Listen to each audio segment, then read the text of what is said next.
This is everything. This is what the school was meant to be, in my opinion, and one of the big reasons why I chose to come here was because I knew we'd have experiences like this in my second year.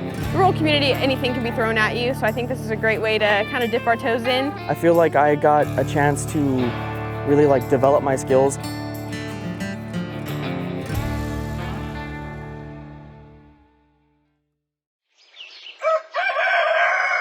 At Peaceful Valley, we rescue donkeys. We have really two different major divisions. One of them is domestic donkeys that suffer from abuse, neglect, abandonment, and hoarding. And then the other side of the house is the wild donkey populations.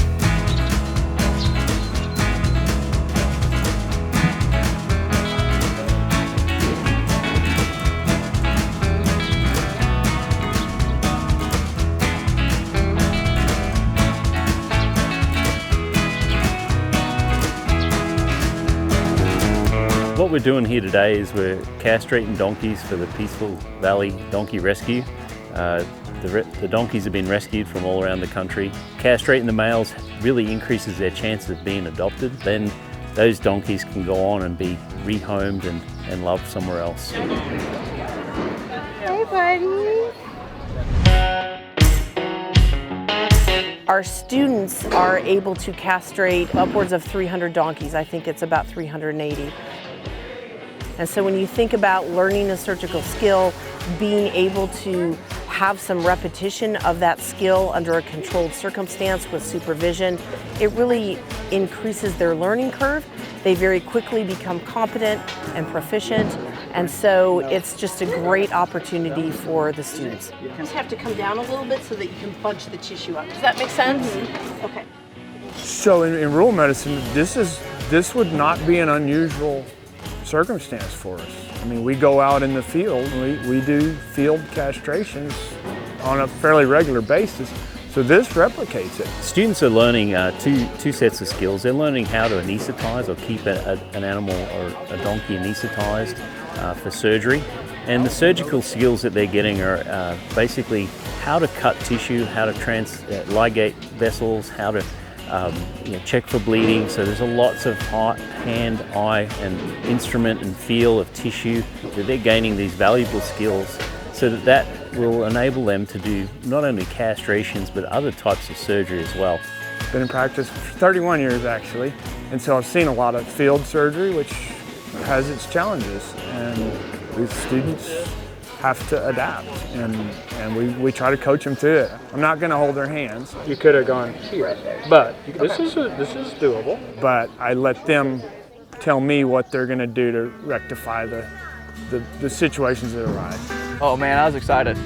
I was really excited. I've seen donkey castrations before, but I've never done one physically myself, only by myself. And so I was able to think about it in my head, my process, what I was going to do, the steps I was going to follow.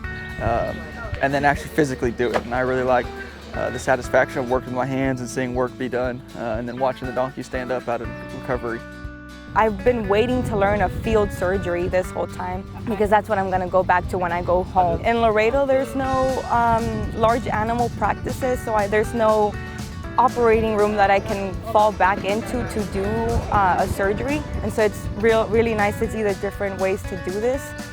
When I graduate, I ultimately want to become an equine veterinarian. Getting these reps in and being able to feel confident going into an externship or my clinical year and internship, being able to castrate horses and donkeys is such a big deal to me. Having all our professors and even the vet that's come out has been super helpful. Of course, we've never done this before, so having somebody just look over my shoulder and say, oh yeah, that looks great, is super nice, super helpful, and makes you feel really comfortable. It makes you feel like you can do it. It makes it feel like you can accomplish something that you've never done before. First one was a little bit nerve-wracking. I think repetition is the best way to learn something quickly and efficiently, and just getting to do the donkey castrations in a team I feel like has really helped me get a big leg up and really boost my skills and my confidence. We were set up as teams, generally 3 or 4, and we had anesthetists and as assistants and as the primary surgeon of the procedure, and we got to use a lot of the skills that we had learned throughout the clinical skills this semester. We study a lot in the books, which is great. You need to know the book side of things, but getting your hands on, getting really prepared to be confident in the field all by yourself is the best you can do in this aspect of medicine. This is kind of a one-of-a-kind opportunity. So our students get to come in, see that sanctuary and welfare aspect of it, and then learn really valuable skills that they're going to need on day one of practice.